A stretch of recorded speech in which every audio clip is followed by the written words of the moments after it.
Mosby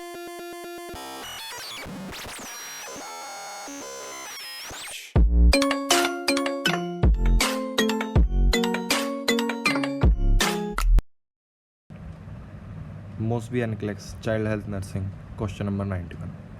What is an essential nursing action when caring for a young child with severe diarrhea? कि एक young child है जिसको severe diarrhoea की condition है, तो एसेंशियल नर्सिंग एक्शन क्या रहेगा? Option first, maintain the IV. Option second, take daily weights. Option third, replace the lost calories. And last option fourth, promote perineal skin integrity. तो जल्दी से अपना आंसर सोच लेंगे.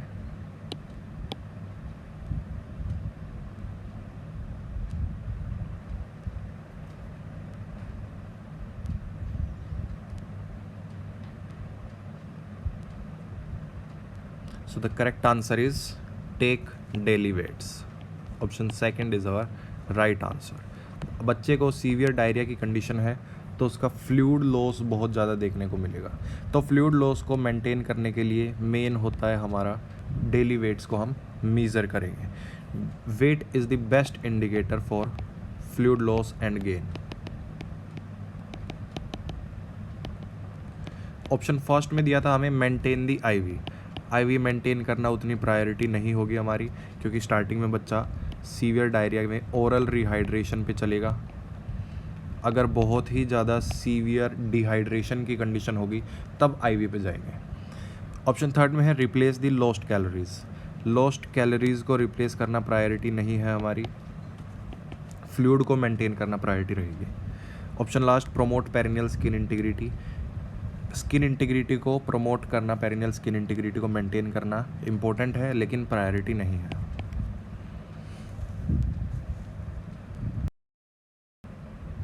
Moving on to the next question 92. A nurse is caring for an infant whose vomiting is intractable. For what complication is it most important for the nurse to assess. कि एक infant है जिसको vomiting हो रही है, vomiting intractable है मतलब unstoppable है, कंट्रोल नहीं हो पा रही वॉमिटिंग, तो क्या कॉम्प्लिकेशंस देखने को मिलेगी इन्फेंट में? Option first, acidosis. Option second, alkalosis. Option third, hyperkalemia. And last option fourth, hypernatremia. तो जल्दी से अपना आंसर सोच लेंगे.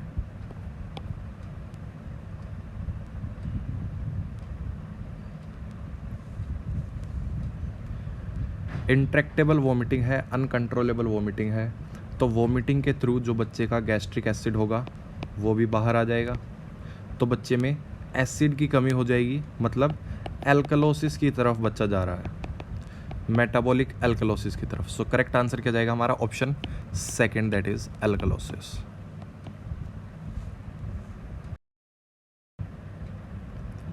Moving on to the next question 93. A nurse is administering IV fluids to a dehydrated infant. What intervention is most important at this time? कि nurse IV fluid administer कर रही है एक डिहाइड्रेटेड इन्फेंट को, तो क्या इंटरवेंशन मोस्ट इंपॉर्टेंट रहेंगे इस समय पे? Option first, continuing the prescribed flow rate. Option second, monitoring the intravenous drop rate. Option third, calculating the total necessary intake. Option fourth, maintaining the fluid at body temperature. तो जल्दी से अपना answer सोच लेंगे.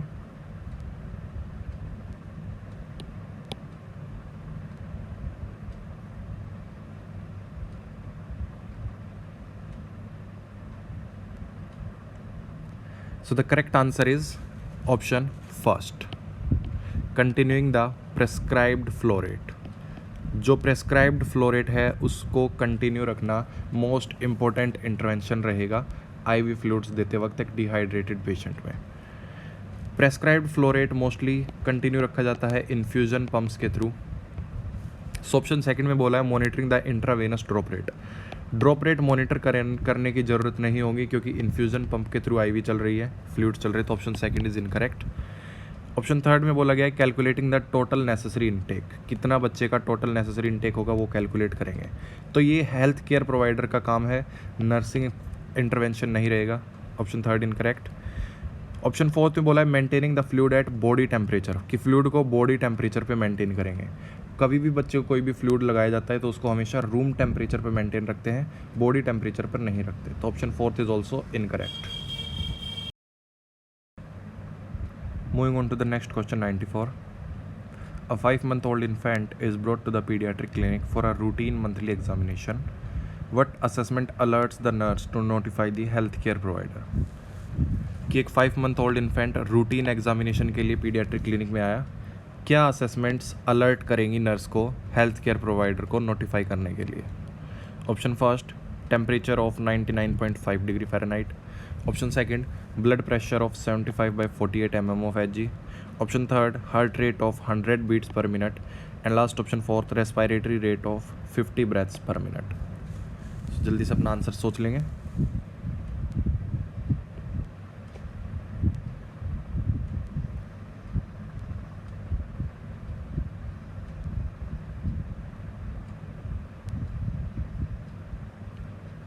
So the correct answer is option fourth, respiratory rate of 50 breaths per minute. बाकी सभी value हमारी normal range में है. 50 breaths per minute 5-month-old infant में टेकीपनिया को शो कर रहा है. So option fourth is right answer. Moving on to the next question 95. A nurse is reviewing the clinical records of infants and children with cardiac disorders who developed heart failure. What did the nurse determine is the last sign of heart failure? कि nurse review कर रही थी clinical record infant और children के जिनको cardiac disorder था और जो हार्ट फेलियर डेवलप कर जाते हैं. तो नर्स ने क्या डिटरमाइन किया कि हार्ट फेलियर का लास्ट साइन हमें क्या देखने को मिलेगा? हमें हार्ट फेलियर का लास्ट साइन आइडेंटिफाई करना ऑप्शन में से. Option first, tachypnea. Option second, tachycardia. Option third, peripheral edema. And last option fourth, periorbital edema. So जल्दी से करेक्ट आंसर सोच लेंगे.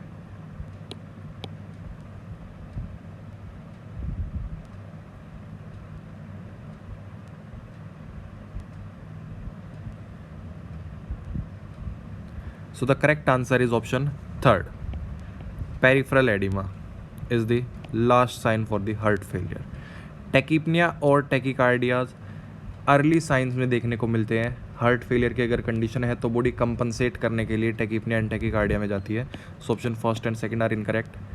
Peri orbital oedema acute streptococcal glomerulonephritis की condition से related है, हार्ट फेलियर से रिलेटेड नहीं है. So option fourth is also incorrect.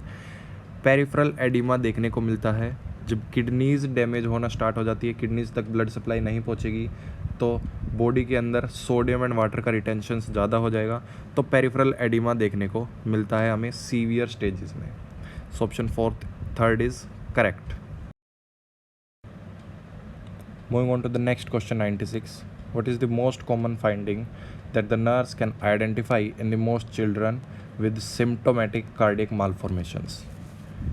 कि बच्चों में जिनमें सिम्टोमेटिक कार्डियक मालफॉर्मेशंस देखने को मिलते हैं उनमें मोस्ट कॉमन फाइंडिंग क्या आइडेंटिफाई करेगी nurse? Option first, mental retardation. Option second, inherited genetic factors. Option third, delayed physical growth. And last option fourth, clubbing of fingers. जल्दी से अपना आंसर सोच लेंगे.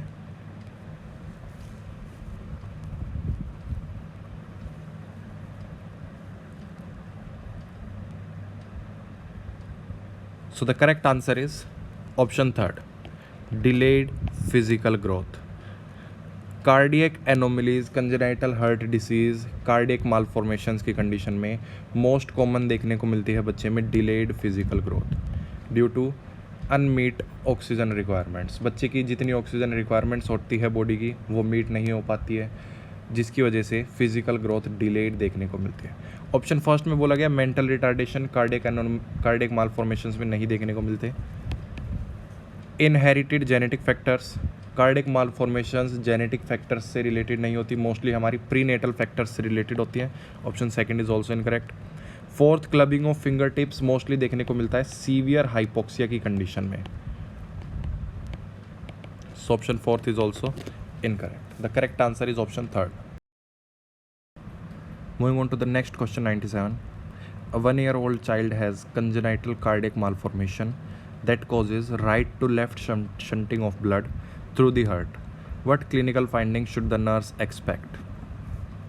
कि एक 1-year-old child है जिसको congenital cardiac malformations हैं, right to left shunting of blood देखने को मिलती है राइट हार्ट से लेफ्ट हार्ट की तरफ शंटिंग ऑफ ब्लड हो रही है, तो क्या क्लिनिकल फाइंडिंग्स नर्स को देखने को मिलेंगे इस कंडीशन में? Option first proteinuria, option second peripheral edema, option third elevated hematocrit and last option fourth absence of pedal pulse. So जल्दी से अपना आंसर सोचेंगे।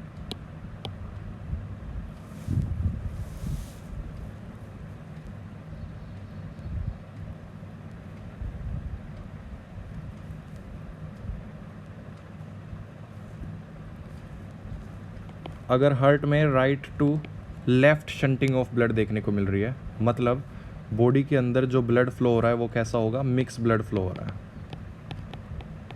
Right side of the heart में हमारा डीऑक्सीजनेटेड ब्लड होता है, डीऑक्सीजनेटेड ब्लड लेफ्ट साइड में oxygenated blood के साथ मिक्स होके बॉडी के अंदर फ्लो हो रहा है। तो अगर मिक्स ब्लड फ्लो हो रहा है बॉडी के अंदर, तो बॉडी की ऑक्सीजन की रिक्वायरमेंट इंक्रीज हो जाएगी। ऑक्सीजन की रिक्वायरमेंट बढ़ेगी तो बॉडी कंपनसेट करने के लिए सेल्स का आरबीसीज का प्रोडक्शन इंक्रीज कर देगी, जिसे हम बोलते हैं पॉलीसाइथीमिया। पॉलीसाइथीमिया वेरा की कंडीशन देखने को मिली। To compensate the oxygen needs, body increases the production of red blood cells, और उसी को ही हम क्या जानते हैं? Option third, that is elevated hematocrit. Hematocrit का अमाउंट इंक्रीज देखने को मिलेगा, एलिवेटेड हेमाटोक्रिट देखने को मिलेगा। So option third is our right answer.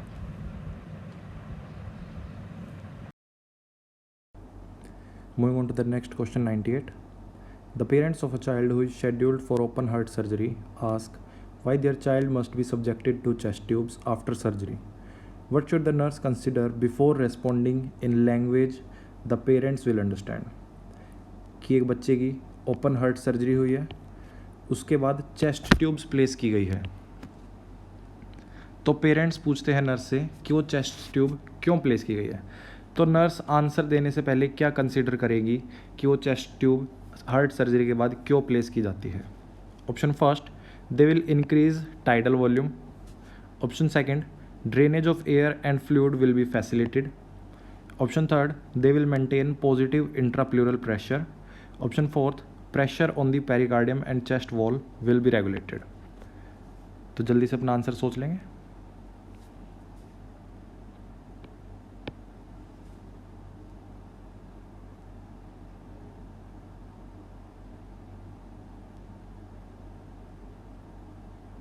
So the correct answer is option second. Drainage of air and fluid will be facilitated. Open heart surgery के बाद chest tube place की जाती है ताकि कोई भी अगर सर्जरी के बाद कोई भी ड्रेनेज रह जाए बॉडी के अंदर या फिर एयर रह जाए, वो सब बाहर फैसिलिटेट आउट हो जाए। प्लूरल के अंदर, प्लूरल कैविटी में नेगेटिव प्रेशर इस्टेब्लिश्ड रहे, इसलिए चेस्ट ट्यूब प्लेस की जाती है सर्जरी के बाद। So option second. Moving on to the next question 99. After a discussion with the healthcare provider, the parents of an infant with patent ductus arteriosus ask the nurse to explain once again what PDA is. How should the nurse respond? कि एक infant है जिसको patent ductus आर्टरियोसिस की condition है, उसके parents nurse से पूछते हैं कि PDA क्या होता है, पेटेंट डक्टस आर्टरियोसिस क्या होता है, तो नर्स कैसे रेस्पॉन्ड करेगी? Option first, the diameter of the aorta is enlarged in PDA. Option second, the valve between the right and left ventricle is open. Option third, it is narrowing of the entrance of the pulmonary artery. And last option fourth, it is a connection between pulmonary artery and the aorta. तो जल्दी से अपना answer सोच लेंगे।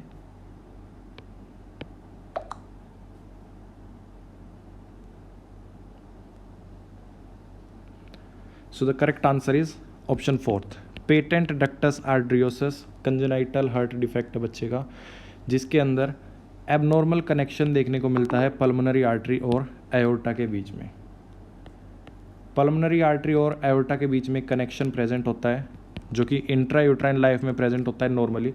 अगर वो connection close ना हो आफ्टर डिलीवरी, कंटिन्यू ओपन रह जाए, तो उस कंडीशन को बोलते हैं patent ductus आर्टरियोसिस। So correct answer is option 4।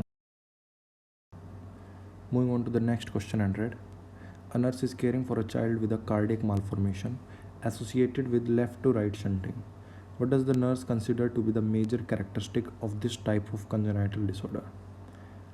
कि कि एक नर्स केयर कर रही है बच्चे की जिसको कार्डियक मालफॉर्मेशन है associated with left to right shunting.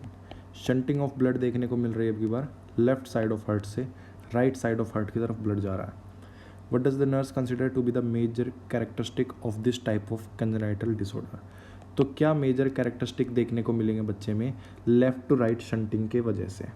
Option first elevated haematocrit, option second severe growth retardation, option third clubbing of finger and toes and option fourth increase blood flow to the lungs.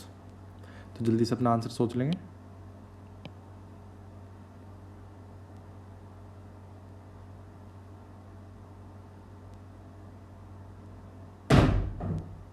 So the correct answer is option fourth, increase blood flow to the lungs।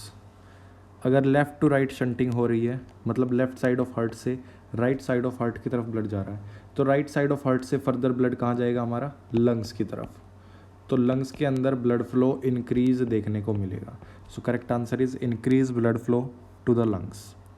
Elevated haematocrit हमारा देखने को मिलता है right to left side of shunting होती है तब।